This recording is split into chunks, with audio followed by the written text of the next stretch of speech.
Busy indeed, Natalie. Hello, everyone. I'm David Ushery. We need to get right to some breaking news in the presidential election. NBC News just projected the final two states in the race for the White House. President Trump has won North Carolina, and President-elect Joe Biden is the apparent winner in Georgia. Now, this comes less than 24 hours after NBC News called Arizona for the president-elect. So the projected electoral college count now stands at 306 for Mr. Biden, 232 for Mr. Trump.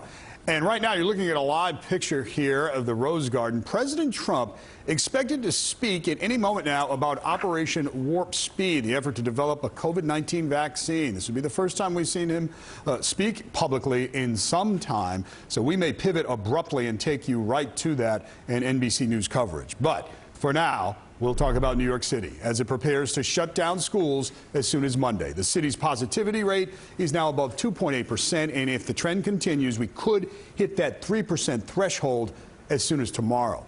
Tonight, new restrictions go into effect across New York State. 10 o'clock curfew for restaurants, bars, and gyms. And Governor Cuomo just announced this is going to be an emergency meeting with 5 other Northeast states this weekend. We've got live team coverage. Let's get over to News 4's Andrew Siff, who's in Long Island City. Andrew?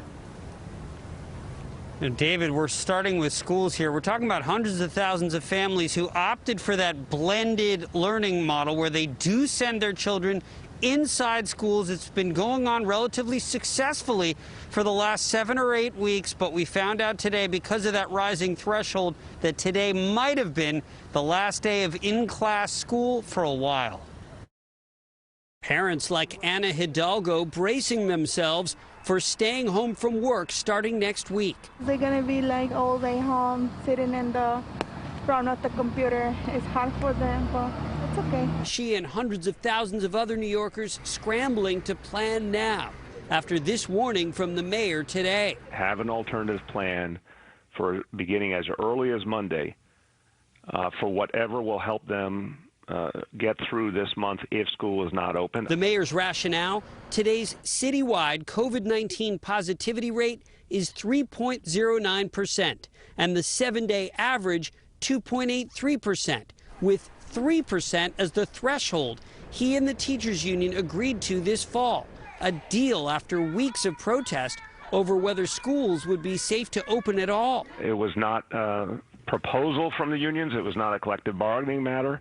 It was our healthcare leadership working with me to determine what we thought was a standard. But now, after negligible virus spread in the schools, the likely closure strikes many as abrupt. I'm generally not thrilled about hard cutoffs because they don't take into account other factors. That's Mark Levine, chair of the City Council Health Committee and a COVID survivor himself. Not happy schools on the verge of closing while restaurants and gyms are still open. That priority is totally backwards. And the governor, who has the power to overrule the mayor on schools, today decided not to, urging instead a new threshold. I would urge the mayor and all involved to open them as quickly as possible. If that means reestablishing the agreement and the parameters, then so be it. Now, it's worth emphasizing a final decision has not been made yet. The number of the 7-day average hovering at 2.83, and it has to get to 3 to automatically close schools. The mayor did say that could happen tomorrow. It could happen Sunday. He's hoping it doesn't. We're live in Long Island City. Andrew Siff, News 4 New York. All right, Andrew, thank you. And we are less than 6 hours away from new restrictions going into effect across New York State, starting at 10 o'clock. Restaurants, bars, and gyms have to close.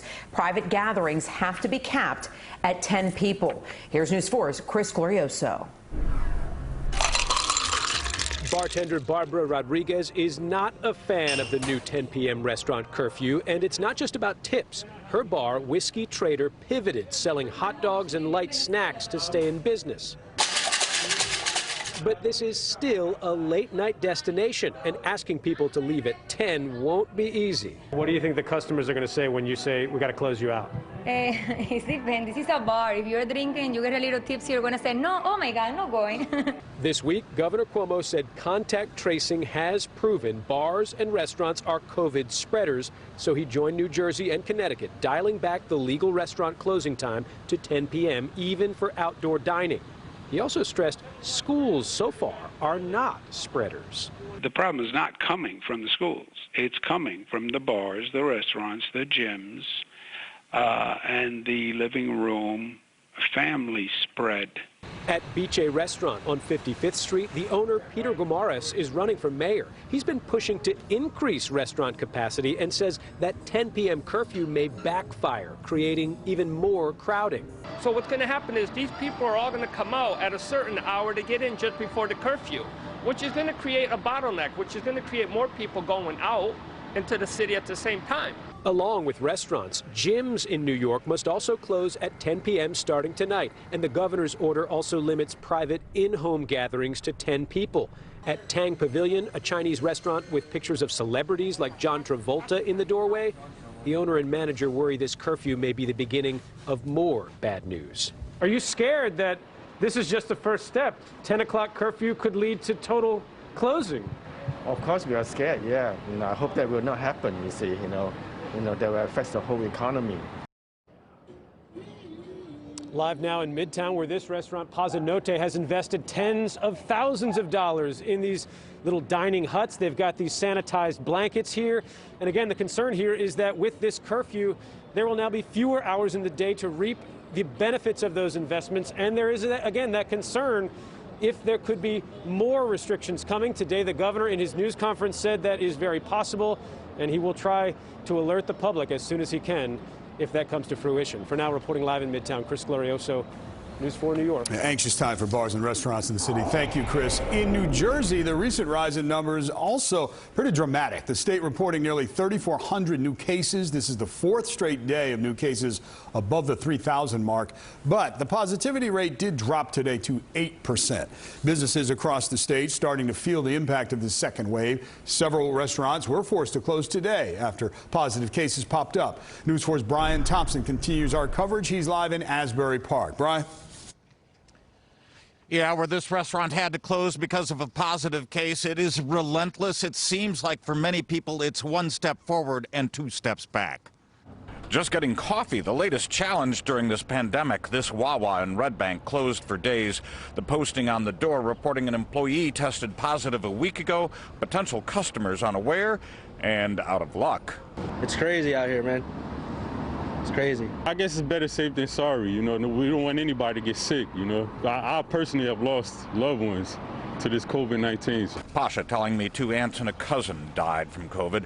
An ill employee at Barrio Costero in Asbury Park shut down this and a sister restaurant.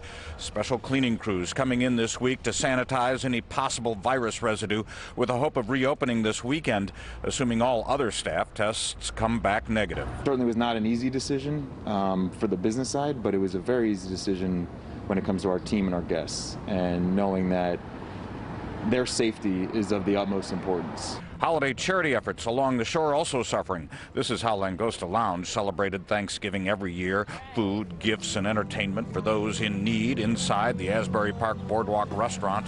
This year, the owner acquired a used food truck, is rebranding it to the charity Food for Thought by the Sea, and will set it up in this parking lot across the street for take-home meals.